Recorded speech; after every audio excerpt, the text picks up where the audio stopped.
wabarakatuh. Alhamdulillahirabbil alamin. Arsala rasulahu bil huda wa dinil haq yuzhirahu ala dini kullihi wa kafa billahi shahida. Rabbi ishrah li sadri wa yassir li amri wahlul 'uqdatam min lisani yafqahu qawli, amma ba'du. Yang sama kita hormati Pak Lurah Tanjung Pasir, yang sama kita hormati Ketua RT 25, yang sama kita hormati orang tua kita, bapak-bapak, ibu-ibu, adik-adik semuanya, hadirin wal hadirat jamaah musalla al-ikhlas yang dimuliakan oleh Allah Subhanahu wa taala.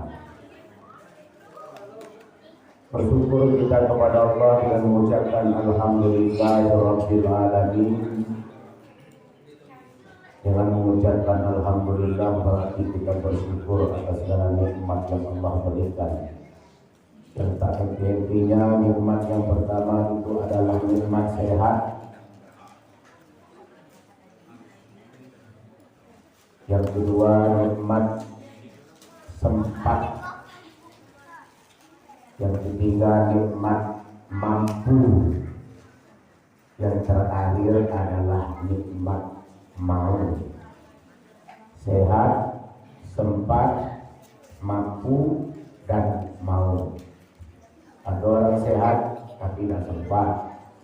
Ada orang yang sempat sehat tapi tidak mampu. Ada orang sehat sempat mampu tapi tidak mau. Ada orang sehat sempat mampu mau dan diundang pulau lagi. Padahal sudah diundang, lagi diumumkan pulau. Nah, menjadi rutinitas kita setiap minggu tentang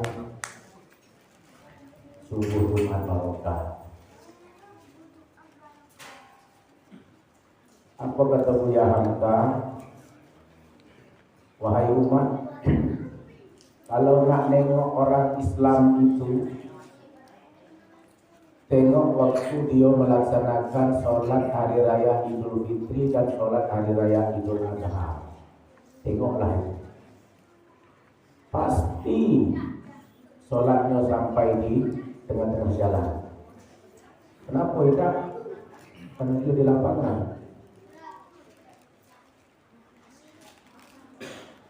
Kalau nengok orang Islam, tengok waktu sholat hari raya Idul Fitri dan hari raya Idul Adha. Pasti ramai. Entah dia berpuasa tidak di bulan Ramadan, yang penting hari raya pasti datang. Kenapa? Pergi nengok mau kenahnya baru awida, nengok mau kenah tim, nengok mau kenah hijau, nengok baju baru awida. Nah, itu kata biasa. Tapi kalau nak nengok orang-orang yang beriman, kalau mau lihat orang-orang yang beriman, lihatlah di saat orang itu melaksanakan sholat subuh berjamaah. Kalau nak nengok orang yang beriman, lihatlah di saat orang sholat subuh berjamaah. Karena subuh berjamaah itu tak bisa dengan Islamnya, diiringi dengan iman. Kalau iman tidak menggerakkan hati kita ini, tak akan bergerak kita ke musala. Tapi kalau imannya itu sudah meningkat, pasti dia akan merasakan rugi kalau dia tinggal sholat berjamaah satu kali dan memiliki rasa malu. Al-haya'u minal iman. Malu itu adalah bagian daripada iman. Satu kali kita tidak sholat subuh, ketemu Pak Umar dia malu. bertemu sama Pak Umar. Malam tadi saya dekat sholat subuh berjamaah. Tidak ketemu, tidak pula kita sholat subuh sekali. Ketemu bersama Pak Lurah, malu. Malam tadi, subuh tadi tidak ada saya sholat jamaah. Itu kenapa malu? Karena dia memiliki iman. Tasdiqu bil qalbi, takriru bil lisan, wal amal bil arkan, itu iman. Apa yang kita yakinkan di dalam hati kita, yang kita ucapkan dengan lisan, yang kita implementasi dalam perbuatan, itu iman namanya. Karena iman kita manisnya iman, yazid bi taatillah. Karena iman kita meningkat, tebal imannya, itu di saat dia lagi taat kepada Allah. Iman itu naik turun. Kadang-kadang naik, hari ini sebulan rajin azan. Azan terusnya. Sholat zuhur, sholat subuh, sholat maghrib, isya. Azan terus. Lagi apa? Lagi naik imannya. Bita'atillah, lagi taat kepada Allah. 1 bulan dia full sholat berjamaah itu. 1 bulan full dia azan 5 waktu. Alangkah rajin bapak itu. Alangkah rajin pemuda itu. Alangkah rajin anak itu. Waktu imannya turun, yang kusur di maksiatillah, waktu imannya itu turun, 3 bulan, 5 bulan, hampir 10 bulan tak muncul-muncul lagi dosa salah. Kenapa? Di maksiatillah, lagi banyak berbuat maksiat kepada Allah Subhanahu wa taala. Makanya iman itu kadang naik, kadang turun. Mempertahankan iman itu susah. Tapi kalau orang yang sudah membiasakan mempertahankan imannya, dia pertama memiliki rasa malu, yang kedua dia memiliki taat kepada Allah Subhanahu wa taala.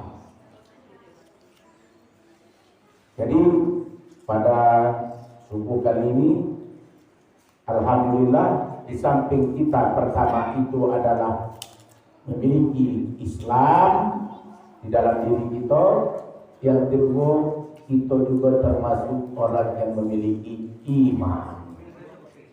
Jadi bukan kita Islam saja, kedua-duanya kita dapat.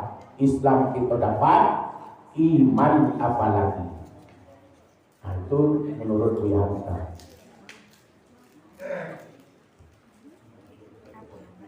Menurut Sayyidina Ali bin Abi Thalib, Sayyidina Ali bin Abi Thalib, dia menguraikan mengenai sifat takwa. Tadi Buya Hamka membedakan antara iman dan Islam.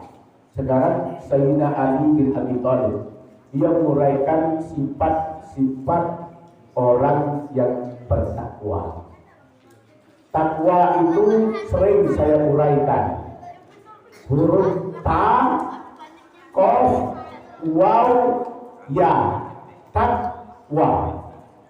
Tulisannya ta, kof, waw, ya. Takwa. Ta itu tawadhu. Tawadhu itu rendah hati, rendah diri, tidak angkuh, tidak sombong, itu ta. Qaf, qaf itu adalah qanaah. Qanaah. Qanaah itu adalah orang yang merasa cukup atas segala nikmat yang ia punyakan. Sedikit nikmat dia punya, bersyukur atas segala nikmat itu. Banyak, apalagi dia lebih bersyukur lagi.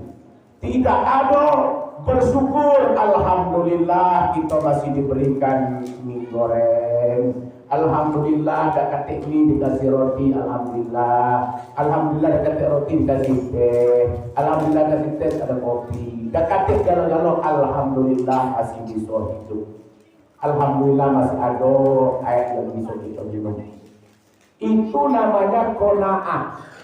Bersyukur dan mensyukuri atas apa yang kita punya saat ini. dan tidak banyak berangan-angan ingin menjadi dan meminta. Aku nak seperti orang itu, aku nak seperti orang itu, aku nak seperti itu. Panjang angan-angan, tapi tak bisa nak berbuat. Itu salah. Itu kau. Wow, itu adalah wara. Wara itu bisa menjaga diri, bisa menahan diri. Ya, yang terakhir adalah yakin, percaya, keyakinan. Jadi itu namanya takwa. Tawakkul, qanaah, wara, yakin. Jadi Ali bin Abi Thalib itu menjelaskan tentang sifat orang yang tawakkul, orang yang qanaah, orang yang wara, orang yang yakin itu seperti apa? Yang pertama kata Ali bin Abi Thalib, al-khaufu minal jalil. Orang yang bertakwa itu, yang punya sifat-sifat tadi itu adalah orang yang merasa takut kepada Allah, karena Allah itu mempunyai sifat maha agung. Jadi kalau kita jelas-jelas punya sifat takwa, kita takut kepada Allah. Takut kalau kita tinggalkan sholat 5 waktu sehari semalam, takut kita mengambil hak orang, takut kita untuk berbuat-buat yang mungkar. Karena itu ketakutan itu yang timbul pada dirinya kepada Allah. Kenapa? Allah maha segala-galanya, Allah maha agung. Jangan disangka apapun yang kita perbuatkan tentu Allah pasti akan melihat kita. Itulah yang dikatakan dengan orang yang merasa takut kepada Allah, karena dia memiliki sifat tawadhu, qanaah, wara tadi. Ada pada suatu zaman suatu kisah bernama Mansur bin Ammar. Mansur bin Ammar itu dia terbangun di malam hari, dia nak pergi sholat subuh. Pas dia nak bangun sholat subuh itu dikiranya lah masuk jadwal waktu sholat subuh. Pas dia bangun rupanya masih malam rupanya. Sama dengan kita pernah hilang. Saya kira bangun-bangun pagi-pagi itu lah subuh. Saya tengok jam lain ini pukul 4. Pergilah saya azan. Di mana di sini? Jam 4 azan saya. Saya tengok jam saya di rumah dengan jam ini agak mirip-mirip apa ni. Rasa-rasa saya ketinggalan azan saya sini subuh. Jam 4. Sudah saya azan subuh, Allahu Akbar, asyhadu an la ilaha illallah, datang Pak Ketua RT, Pak Airuzan. Wah, Airuzan. Ustaz, jam berapa sekarang? Jam 4. Belum masuk subuh rupanya. Saya batalin azan. Saya tutup lagi musala, balik saya ke rumah. Padahal sudah nyampe asyhadu an la ilaha illallah, asyhadu anna Rasulullah pada salat. Balik saya ke rumah, asal tak lama lagi baru masuk subuh. Rupanya belum masuk subuh waktu itu. Saya tunggu lah biarlah orang yang akan baru saya datang. Hilang. Di waktu Mansur bin Ammar itu bangun di sangkonya, waktu itulah masuk subuh. Rupanya belum masuk subuh, masih malam rupanya. Duduklah di pintu. Depan kedai sudah bangun, duduklah di pintu rumah.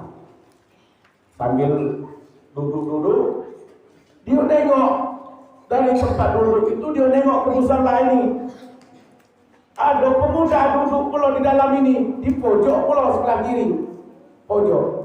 Ditengoknya ada orang yang lagi berngaung-ngaung dan bersedih sampai menangis-nangis dan berdoa, kedengaran sama dia. Di samping itu siapa? Mansur bin Ammar.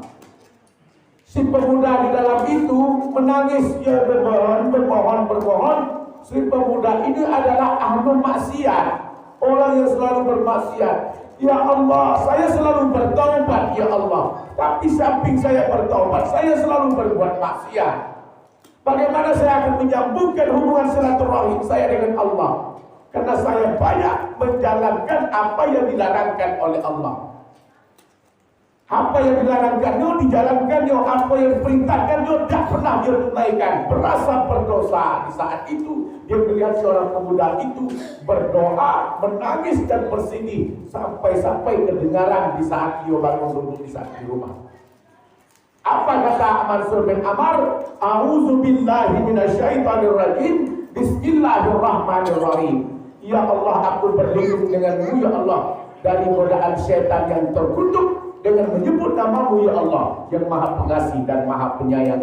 Bergetarlah di saat itu pemuda itu berdoa. Di saat turun itu ayat Al-Quran, dia mendengarkan, ya ayyuhallazina amanu qu anfusakum wa ahlikum naran wa quduhan nas wal hijar. Wahai orang-orang yang beriman, jagalah dirimu, jagalah keluargamu dari siksaan api neraka. Karena siksaan api neraka itu di dalamnya kayu bakarnya itu banyak manusia dan batu-batu yang ada di dalamnya.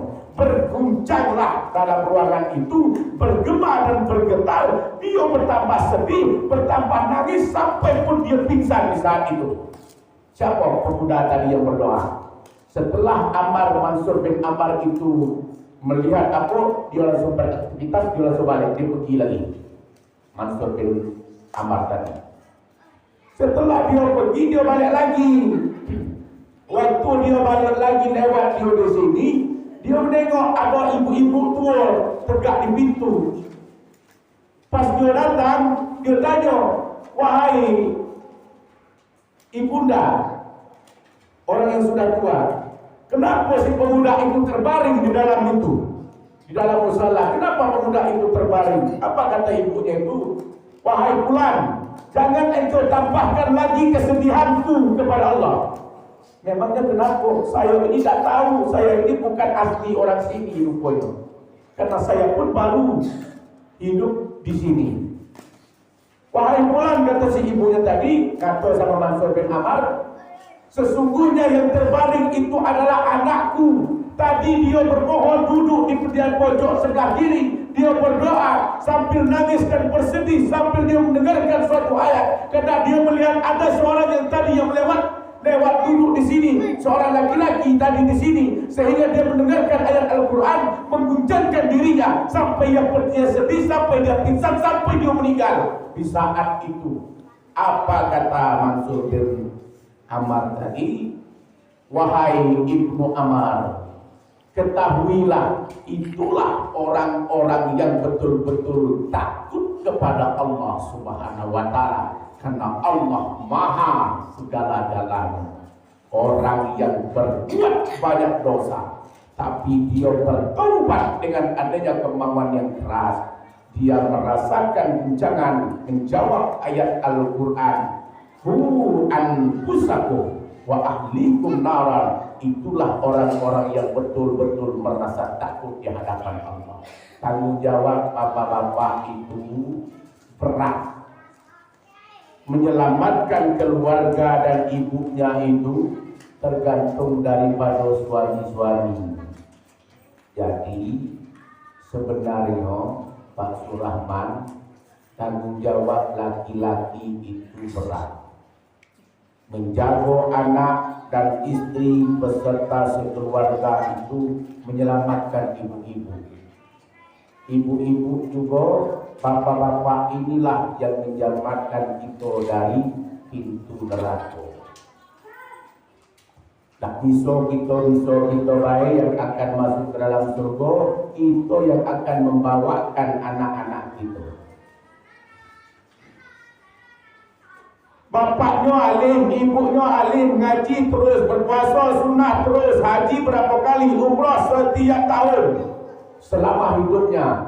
Masuk meninggal dunia, di saat itu dimasukkan oleh Allah ke dalam surga. Wahai Fulan, tengok amal ibadah kita. Bagus Pak Haji, bagus. Hajinya selimbar tahun sekali naik haji. Umrah tiap tahun. Sedekah, rajin, berpuasa Senin Kamis, bahkan puasa Daud dia kerjakan. Solat apalagi, sunnah apalagi, tahajud apalagi, tobat apalagi, doa apalagi. Masuk ke dalam surga kata Allah. Apalagi malaikat Allah. Masuklah haji itu ke dalam. Waktulah masuk ke dalam, nak masuk tiba di pertengahan jalan, komplain anak ini.